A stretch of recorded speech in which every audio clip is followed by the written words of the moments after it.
Hello. Yeah, so my question is, what started this? How did you get inspired to get into this rocket and ISRO? What was the inspiration? My personal? Yeah, my personal life. Okay. So I was a good student in science all throughout my life. I was a state first in physics, chemistry, mathematics and biology in my 10th standard. In my Kerala, I belong to Kerala, so I was the first in the state. So at that time from a very village school. Then I was rank holder throughout in my engineering and all that. So a good student in your measure of marks. Okay. So more than that, I was fascinated by the astronomy at that time. I had opportunity to read some of those books, early years of my life, especially star watching. You know star watching. I was so much interested to understand which is that star cluster. This is that star cluster. You know, in astrology. You know. Yes. Anybody know astrology? Not astronomy. I know astrology also. That is a prediction astrology. You know that? Astrology. So I studied for fun. Of course, I am not telling anybody what will happen to you looking at your stars. But it requires some calculations. No, it has an element of calculation in it. How where stars are there, how it moves about, how the eclipses come, only can be calculated by the same mathematics which used in astrology and all that. So this was an interest in my younger days. Then I developed a lot of interest in engineering and physics. Of course, physics was so much fascinating. So when I was doing engineering courses, then I wanted to study propulsion, which is very essential part of the rocket technology. So there was a teacher willing to teach me that. So we took that. So I was studying that very well. I got fascinated by the subject of propulsion, etc. So I had a later possibility of doing some propulsion design as well. So at that time, they were recruiting people for PSLE project in ISRO. So I applied when I was in final year. So they conducted an interview and took me, along with me some more people also. So that's how we joined.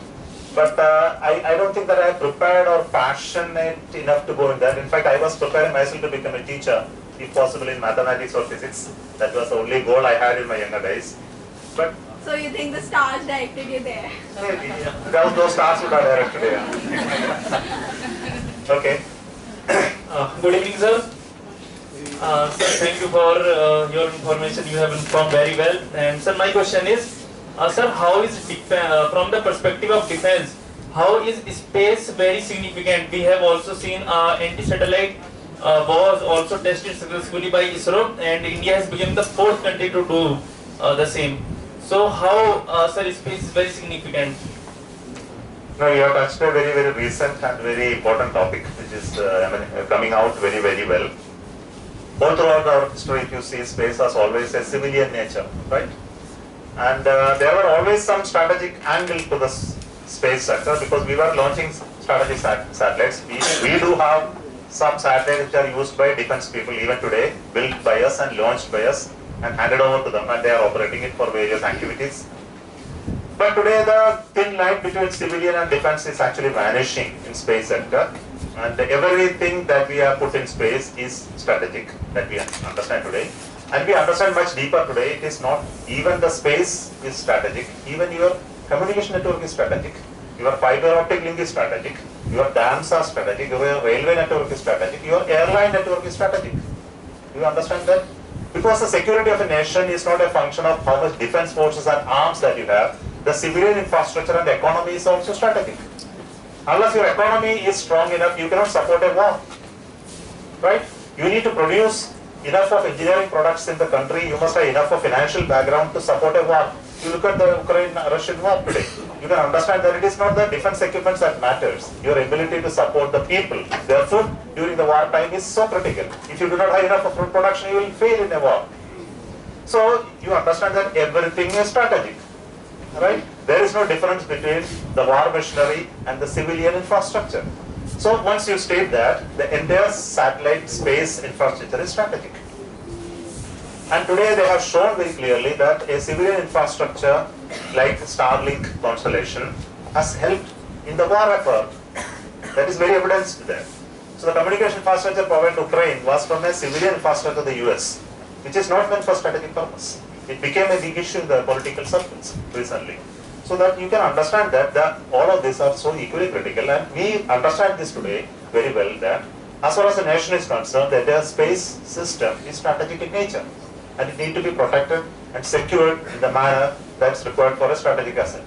So we have started a big program today, how to secure each of our satellites in orbit, how to monitor it, how if somebody does any unwanted activities to cause harm to it, it must be monitored, surveilled, and defensive or offensive actions are to be taken. So we are planning all of these actions in various ways, and that's a part of our building in the future. That's actually I'll tell you today.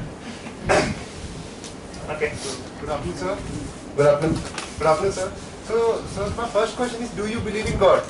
Now let me ask you the first question. Why you ask me the question, do you believe in God? Why it is important that I should believe or not? Not believing, but my question is like, see, we know that Earth is just a grain in this whole universe. So as a chairman of ISRO, what are your views on spirituality related to the expanding of space and how the vastness of universe is increasing every day? Okay, now fine. You have now put the question in a different manner. You have moved away from God and put into the domain of spirituality. Okay, nothing wrong. Because people still not able to differentiate between God and spirituality. This is one issue. Of course, I don't blame you. Of course, there is no need of believing in God. This is my concept. God is somebody that, see, do you believe in E is equal to MC square? It is proven. Have you ever any time seen the proof of E is equal to MC square? So it has been applied, so I guess. Have you any time seen the proof of E is equal to MC square? No. Still you believe in E is equal to MC square. So the belief is only for fools. If you don't understand something, and if somebody is pushing anything upon you, you start believing it. Unless you have proof of it, there is no reason to believe in the thing. You can search for God. I fully agree. You can say, I do not know there is God. Absolutely correct. But I don't have to believe in God. This is what I say. I am not saying God is not there or God is there. It's not necessary. I am a seeker of God. Is it okay? Yes. Okay. So I search for Him. I try to find the reason for Him to existence through my observations. So I say, this is my spirituality. My spirituality is to realize that God is not one person that I search for. It must be something that actually created it. It could be there, may not be there. I am looking for Him every time. I am looking for Him in the atom, the energy that runs in the atoms. So, all protons are compressed together and formed so close by. With what energy? I really don't know. You take a hydrogen atom and see the atom nucleus is so small. The electron is rotating at how many times the distance of the size of the proton? The entire space is empty. The hydrogen atom, if you expand to this room size, just imagine today, the proton sits at the center, right? The electron rotates at so many times distance of the diameter of the proton away. Still it has an attraction to it. It's rotating up. And the entire volume of the hydrogen atom is empty, right? And you see this object, it is not an object at all. It is really full of empty spaces. Yes. As a physicist, you really realize today, if you compress the entire thing to the material volume, it will be nothing. Is it not magical? So I ask this question to myself, the entire, what you see today outside you is simply a cinema running really. There is nothing real here. And once you see that it is actually made of all imageries and structures which you cannot fathom, then you will start thinking little bit spiritually. Something must be there beyond this that actually drives this, beyond the equations that you study.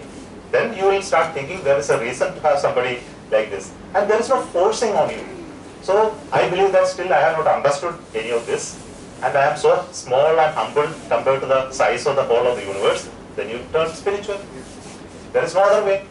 So all great scientists who understood the size of the complexity of the problem that is in front of us, they realize that they have realized nothing. At that time you will become so humble, so minuscule in front of everything, and you will become spiritual and you will seek God.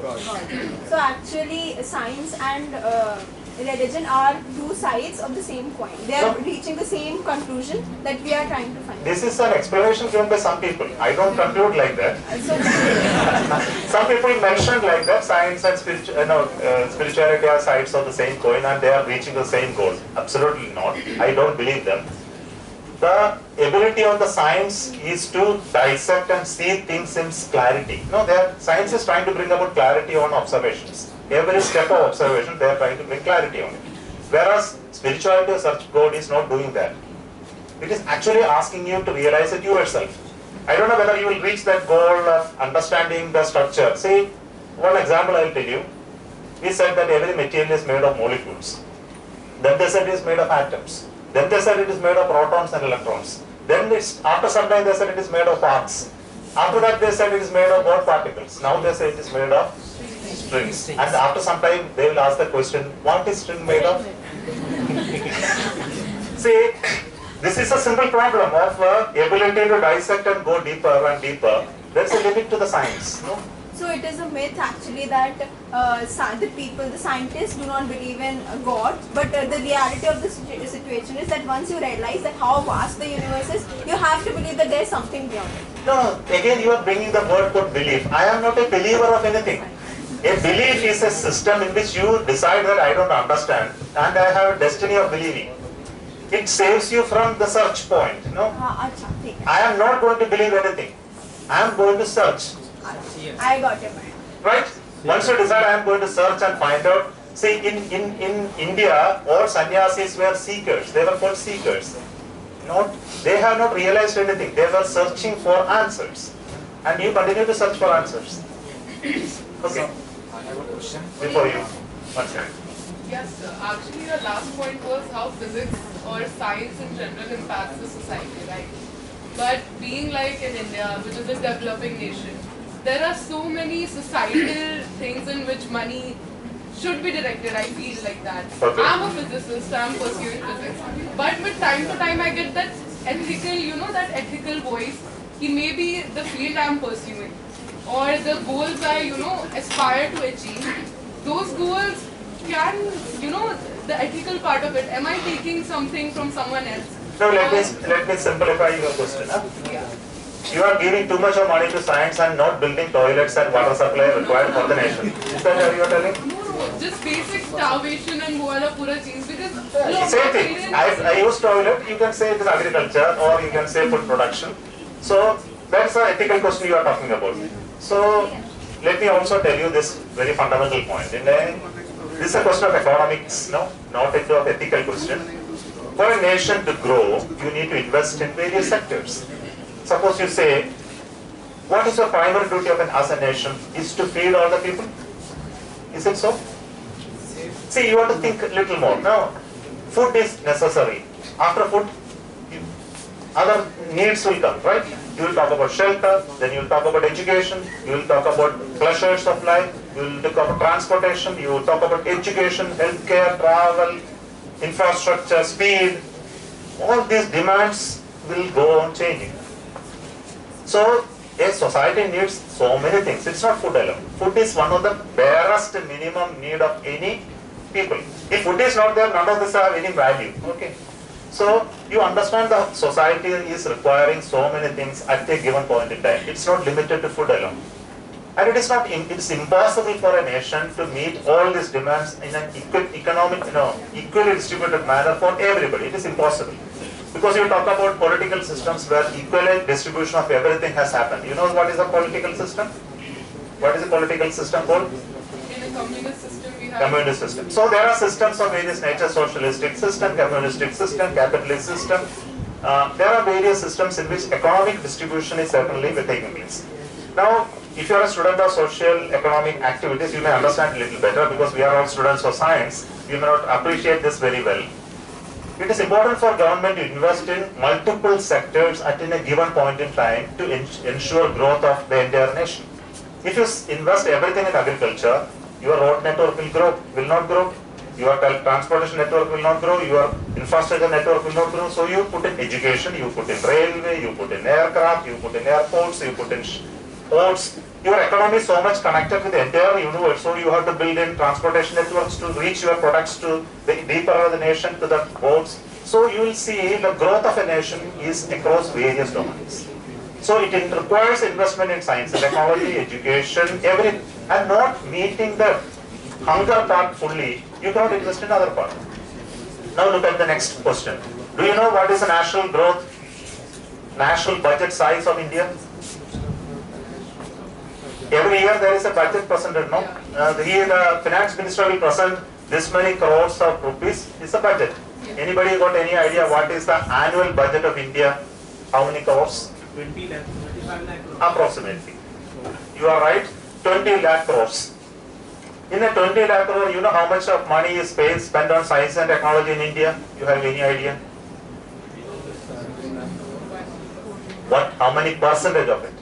1 to 2%. No, it is more. It may be 3%.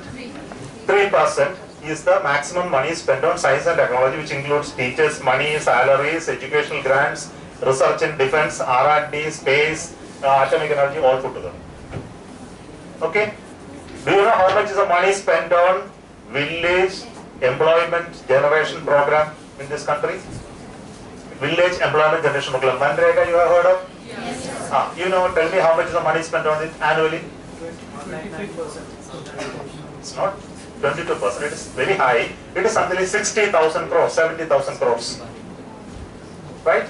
So, government is spending money on various schemes to address this question, while they spend money on science and technology as well. The money today allocated for science and technology is still very small. And if you don't spend money on it, today government realizes that if we have not spent money on electronics development in this country, and today we are backward of the nation, primarily because we are not invested in chip development in this country. And entire chips for every mobile phone, every chip sitting in this mic is important. Every light LED grows in this is important. You realize that? And so much of money goes outside. Our economy is suffering.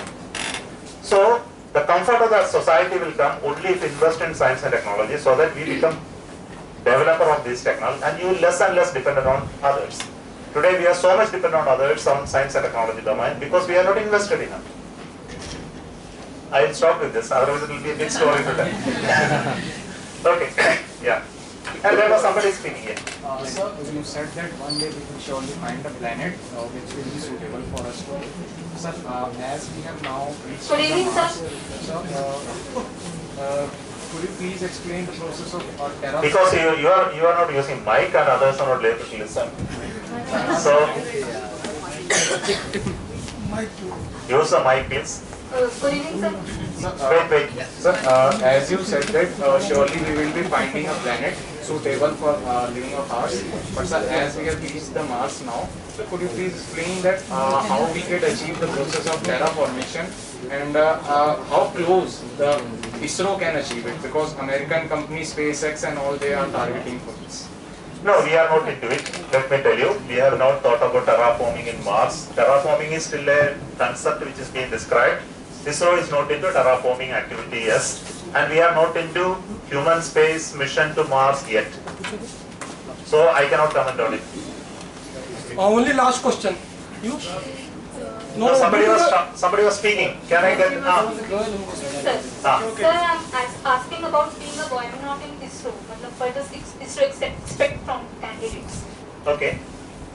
So you want to become an astronaut? Yes, sir. Okay. So what I should do? Sir, usually this field is aligned with engineers. So I want to know if there is scope for physics too. Okay.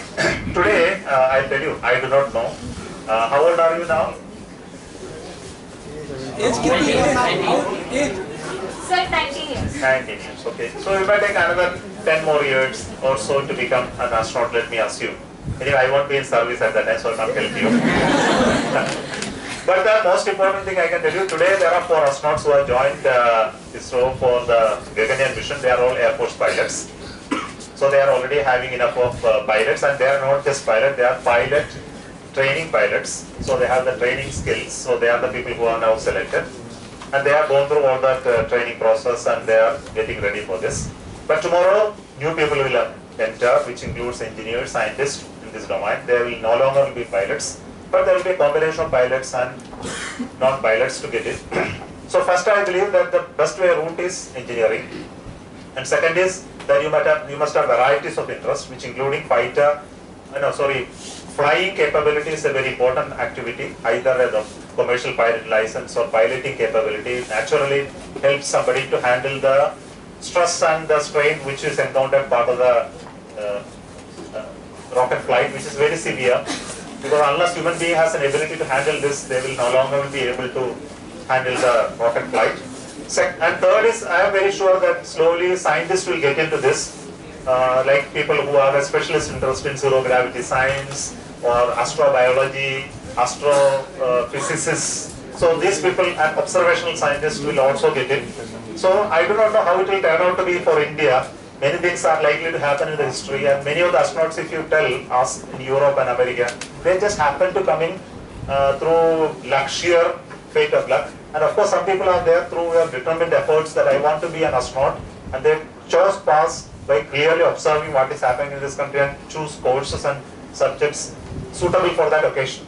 And through that careful, curated way, they could become astronauts. But if you have a desire is very strong, I am very sure you will do that appropriately. You will watch and understand and then take courses and carry a path accordingly. This much only I can tell you at this moment. I have one final question, sir.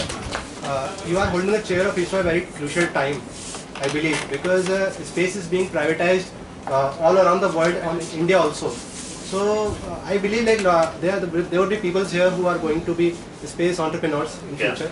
So what do you think the role of ISRO in this privatization of space and the space industry which is being developed in India? See, it's already announced by government. It is a very well announced program. ISRO is going to handhold all new private space entrepreneurs. Okay?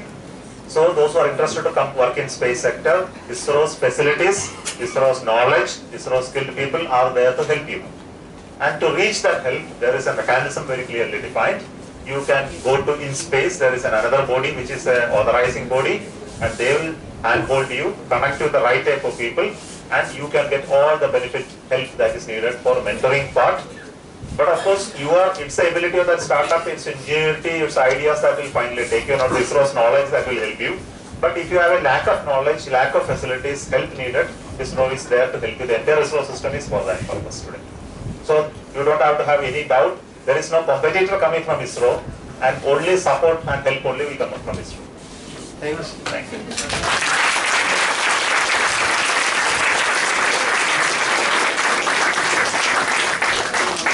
Thank you so much.